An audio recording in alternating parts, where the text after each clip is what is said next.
Hello students, आज हम physical chemistry में थर्ड ईयर का आपका पहला टॉपिक क्वांटम मैकेनिक्स स्टार्ट करने जा रहे हैं। हिंदी में हम कहते हैं इसे क्वांटम यांत्रिकी। तो इसमें सबसे पहले हम पढ़ेंगे ब्लैक बॉडी रेडिएशन या कृष्णिका विकिरण के बारे में। Black body is one which absorbs all the radiation it receives. For a practical purpose, an isothermal cavity with a small aperture through which the radiation from outside may be admitted is considered as a black body. कृष्णिका का अर्थ होता है कि जो अपने ऊपर आपतित होने वाले सभी प्रकार के विकिरणों को पूरी तरीके से अवशोषित कर ले। ये एक आइडियल बात है।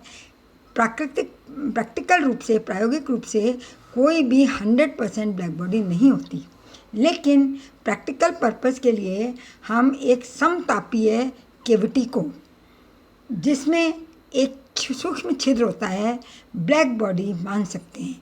इस कैविटी के अंदर जितने भी रेडिएशंस आते हैं वो इसकी वॉल से टकराकर पुनः अवशोषित हो जाते हैं। इसलिए प्रैक्टिकल पर्पस के लिए हम इसे कृष्णिका मान के रूप में मान सकते हैं।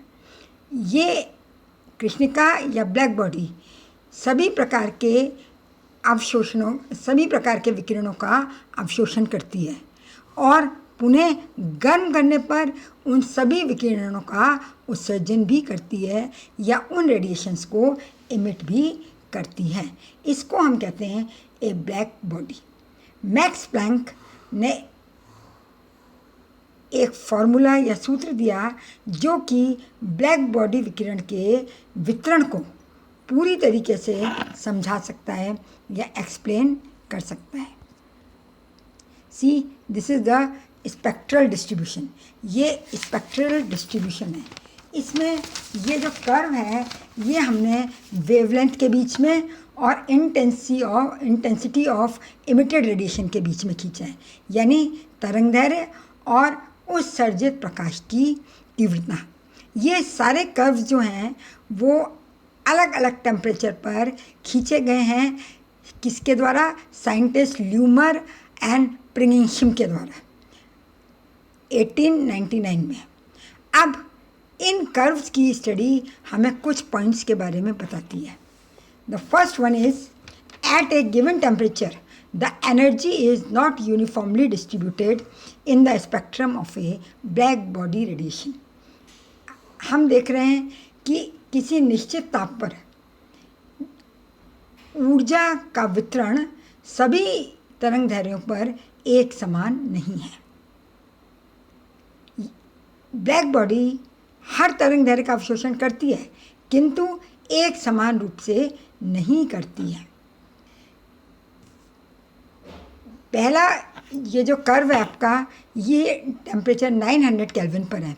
Second one is 1095 kelvin. The third one is 1250 kelvin.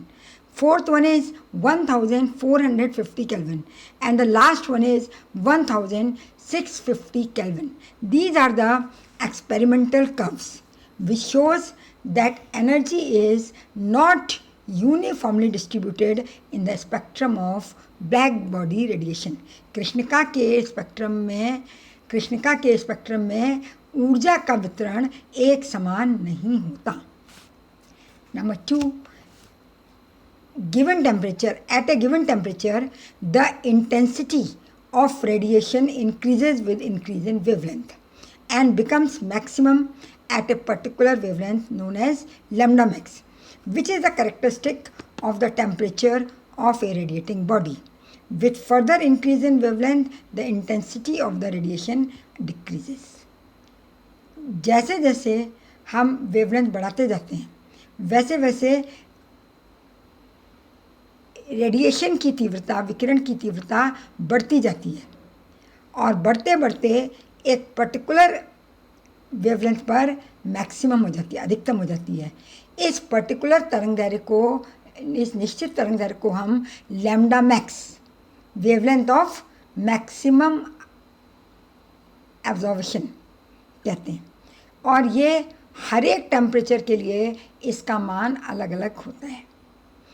फिर लैम्डा मैक्स आने के बाद यदि हम वेवलेंथ और बढ़ाते हैं तो इंटेंसिटी फिर तीव्रता फिर से कम होती जाती है।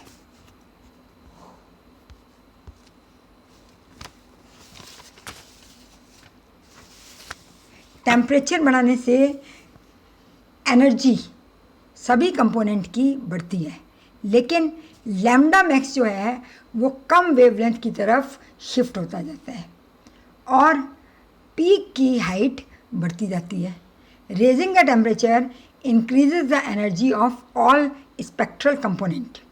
The short wavelength cut off advances towards the origin as the temperature increases and the peak shift to shorter wavelength.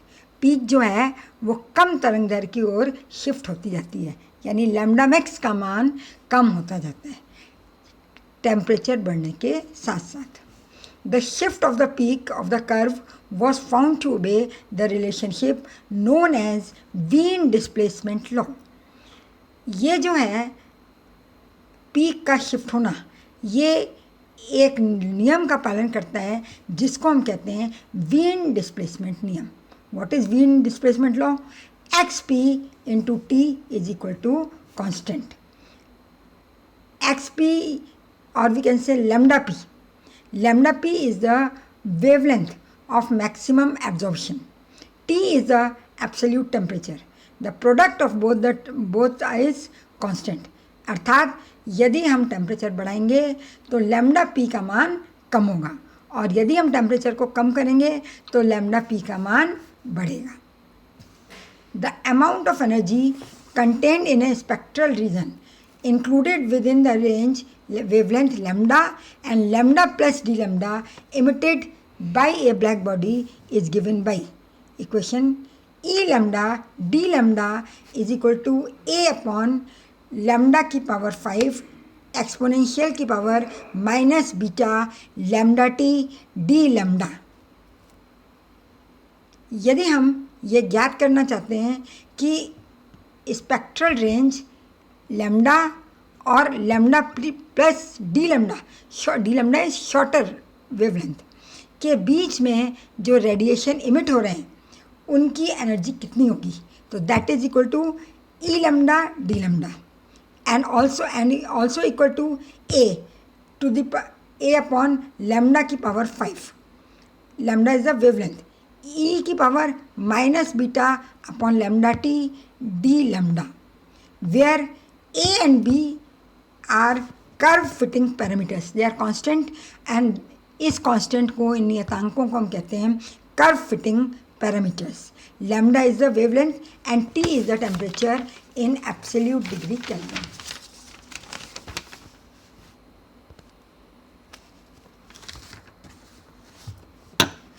ये जो वीन डिस्प्लेसमेंट लॉ है वो लगभग स्टीफन बोल्ट्जमैन नियम के समान है। Although Wien radiation law is consistent with both the Stefan Boltzmann law. Stefan Boltzmann law क्या है? E T is equal to sigma T की power 4.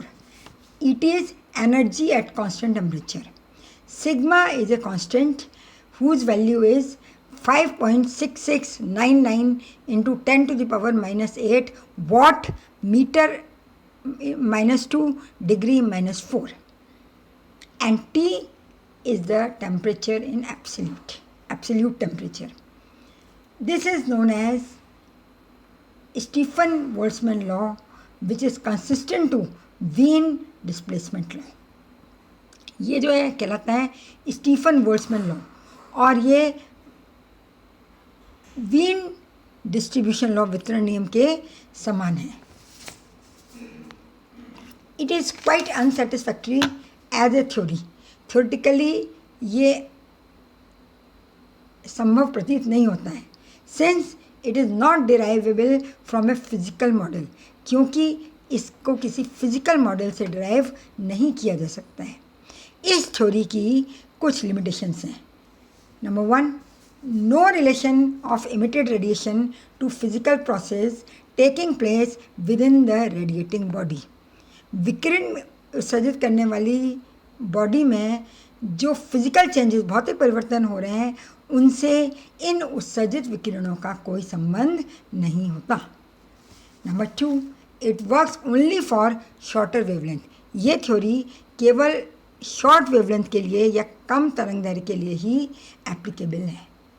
Number 3, from equation 2 we obtained finite energy even for infinite temperature T is equal to infinity.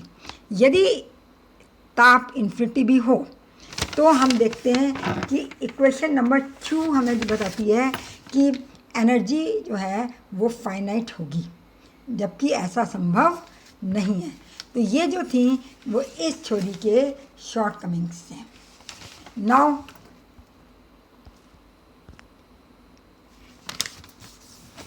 There are 2 scientist, Rayleigh and Jeans. Rayleigh and Jeans, by considering the radiations in black body have degree of freedom and using classical law of equipartition of energy, showed that E lambda d lambda is equal to A upon lambda की power 5 T d lambda। रेले और jeans ने radiation विकिरण की स्वतंत्रता को consider करते हुए law of equipartition of energy से बताया कि E lambda D lambda is equal to A upon lambda की पावर 5 टी डी लैम्डा।